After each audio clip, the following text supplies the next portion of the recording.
কৃষক কৃষি তার উন্নয়ন সব নিয়ে আমাদের এই আয়োজন। বাংলার কৃষি, বাংলার কৃষি, বাংলার কৃষি। ফলবে ফসল, ভরবে গোলা, আরো বেশি বেশি। বাংলার কৃষি, বাংলার কৃষি, বাংলার কৃষি, বাংলার কৃষি, বাংলার কৃষি। কৃষি তথ্য, প্রযুক্তি, পরামর্শ এবং মাঠ ফসলের করণীয় সম্পর্কে জানাতেই আমাদের এই বাংলা কৃষি। প্রিয় কৃষক ভাইরা, বাংলাদেশ টেলিভিশনের নিয়মিত কৃষি বিষয়ক অনুষ্ঠান বাংলার কৃষি দেখার জন্য আমি আব্দুল শহীদ মিঠু আপনাদের আমন্ত্রণ এবং শুভেচ্ছা জানাচ্ছি। আমাদের আজকের বিষয় পার্বত্য অঞ্চলে বাণিজ্যিকভাবে ভার্মি কম্পোস্ট উৎপাদন।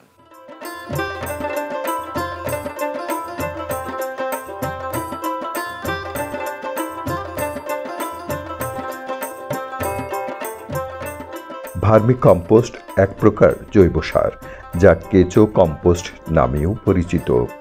কেঁচো উদ্ভিদ বা প্রাণীজ বর্জ্য, গোবর এসব খেয়ে মলত্যাগ করে এবং মলের সাথে কেঁচোর দেহ থেকে নিঃসৃত রাসায়নিক পদার্থ মিশ্রিত হয়। এ প্রক্রিয়াজাতকৃত উৎপাদনকেই ভার্মি কম্পোস্ট সার বলা হয়। ভার্মি কম্পোস্ট জৈব সার হলেও অন্যান্য জৈব সারের তুলনায় 7 থেকে 8 ভাগ বেশি পুষ্টি ধারণ করে। আদর্শ ভার্মি কম্পোস্ট 28.32 ভাগ জৈব পদার্থ, 1.57 ভাগ নাইট্রোজেন, 1.26 ভাগ ফসফরাস, 2.60 ভাগ পটাশ এবং 0.74 ভাগ সালফার, 0.66 ভাগ ম্যাগনেসিয়াম, 0.06 ভাগ বোরন, 28 ভাগ জৈব কার্বন এবং 15 থেকে 25 ভাগ পানি ধারণ করে। মাটিতে অধিক পরিমাণে রাসায়নিক সারের ব্যবহারের ফলে আবাদি 60 ভাগেরও বেশি জমিতে জৈব পদার্থের পরিমাণ 1.7 ভাগের নিচে নেমে গেছে। ভার্মি কম্পোস্ট তা নিরসন করতে পারে। এ সার ব্যবহারে রাসায়নিক সারের ব্যবহার স্বাভাবিকের তুলনায় 50% কমে যায়। ভার্মি কম্পোস্ট সার উৎপাদন বৃদ্ধি সহায়ক। এ সার ব্যবহারে মাঠ ফসল, ফল ও সবজি সহ সকল ধরনের ফসলের ফলন বৃদ্ধি পায়। এসব দিক বিবেচনা করে বান্দরবন জেলাধীন রোয়াংছড়ি উপজেলার অঙ্কন্য মারমা বাণিজ্যিকভাবে ভার্মি কম্পোস্ট সার উৎপাদন করছেন। তিনি নাইট গার্ডের চাকরি করেন। উপসহকারী কৃষি কর্মকর্তার পরামর্শে এবং তার কাছ থেকে বিনামূল্যে 5টি রিং ও 1 কেজি কেঁচো পেয়ে 2018 সালে সার উৎপাদন শুরু করেন। তারপর আর তাকে পিছনে ফিরে তাকাতে হয়নি।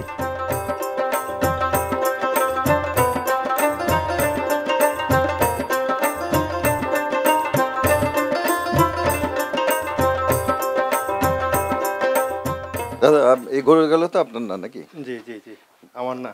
আচ্ছা, এই শেডটা আপনি করে দিয়েছেন না? জি স্যার। ও, শেডটা করার পরে ওনারা গরুটা এখানে রাখেন নাকি?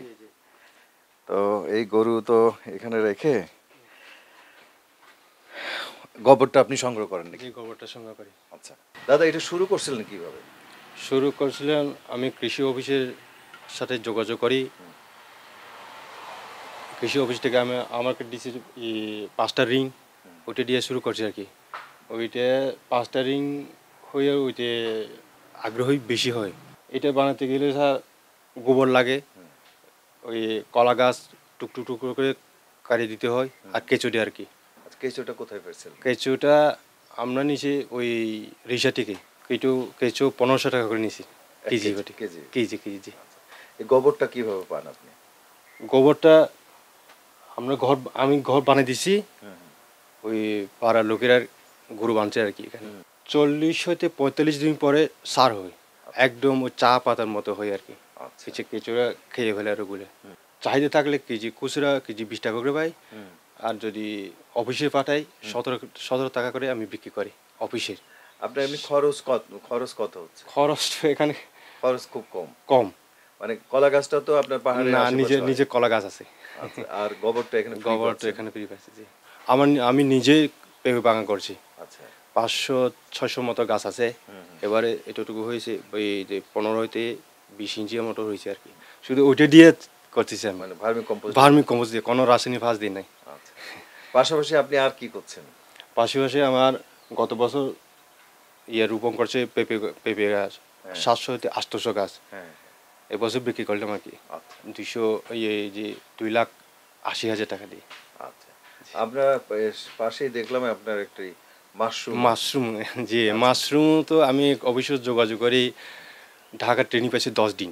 আচ্ছা ঢাকা মানে ওই যে সাভারে ট্রেনিং সেন্টার আর কি। আচ্ছা ওখানে ট্রেনিং পাইছি 10 দিন পর আমি আগ্রহী আর কি, আমার নিজের নাড়া আছে, খড় আছে, ওইটা দিয়ে আমি ওই বান্দরবান হর্টিকালচার থেকে আমি বাণিজ্যিক স্পা আনি, ওইটা নিজে তৈরি করছি আর কি।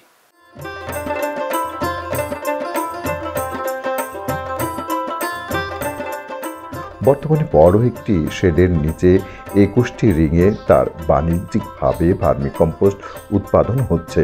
আরও 10টি নতুন রিং প্রস্তুত করেছেন। সার উৎপাদনে গোবর, কলাগাছ, কচুরিপানা এসব ব্যবহার করেন তিনি। গোবর তাকে কিনতে হয় না, এলাকার কৃষকরা তার শেডে গরু বেঁধে রাখে এবং সেখান থেকে পাওয়া গোবর দিয়ে তার উৎপাদন চলে। তার উদ্দেশ্য হলো একজন বড় উদ্যোক্তা হওয়া। ভার্মি কম্পোস্ট ছাড়াও সাভার থেকে 10 দিনের প্রশিক্ষণ নিয়ে তিনি মাশরুম চাষ করছেন। সব মিলিয়ে তিনি অনেক ভালো আছেন। কেঁচো সার তৈরির জন্য প্রথমে হাউজের উপর পলিথিন বিছিয়ে মুড়িয়ে দিতে হয়। ভালো মাটি ও গোবর মিশিয়ে হাউজে দিতে হয়।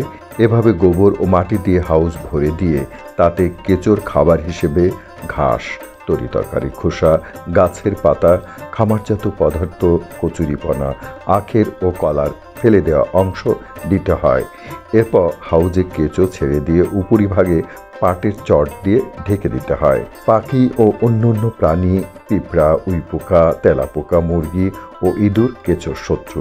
এদের হাউজের কাছে আসতে দেওয়া যাবে না। হাউজে যেন পানি জমতে না পারে সেদিকেও নজর রাখতে হবে। ব্যবহৃত আবর্জনার সাথে ছাই, বালু, ভাঙা কাজ থাকলে কেঁচোর ক্ষতি হতে পারে, সেদিকে লক্ষ্য রাখতে হবে। ভার্মি কম্পোস্ট সার সহজেই ভালো দামে বিক্রি করা যায়।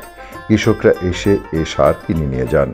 এলাকার কৃষকরা এবং দূর দূরান্তের কৃষকরা এসেও তার কাছ থেকে এ সার কিনে নিয়ে উপকৃত হচ্ছেন। ভার্মি কম্পোস্ট একটি সর্বোৎকৃষ্ট জৈব সার। এটি সবজি এবং কৃষির জমিতে প্রতি হেক্টরে 3 থেকে 4 মেট্রিক টন এবং ফল গাছে গাছ প্রতি 5 থেকে 10 কেজি প্রয়োগ করা যায়। ফুল বাগানে হেক্টর প্রতি 500 থেকে 700 কেজি ব্যবহার করলে উপকার পাওয়া যায়। ভার্মি কম্পোস্ট সার প্যাকেটে এবং বস্তায় মুখ বন্ধ অবস্থায় 1 বছর পর্যন্ত সংরক্ষণ করা যায়।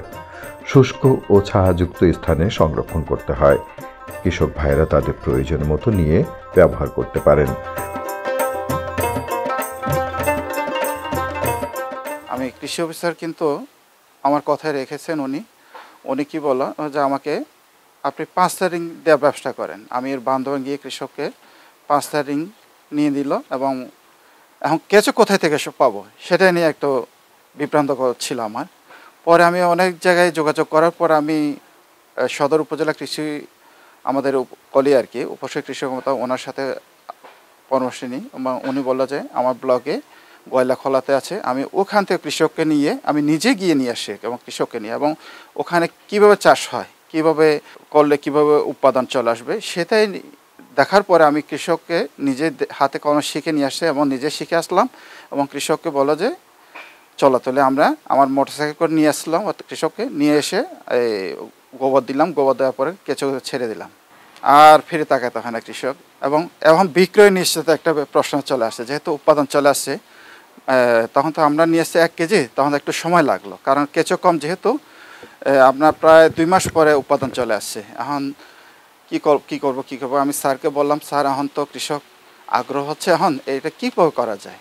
তারপরে আমরা কৃষি স্যারকে বললাম আমাদের বিভিন্ন প্রকল্পের প্রদর্শনী আছে, ওই সারগুলো আবার আমরা উপজেলা কৃষি অফিসে নিয়ে যাই, ওই কৃষক কাছ থেকে কিনে নিয়ে যায়।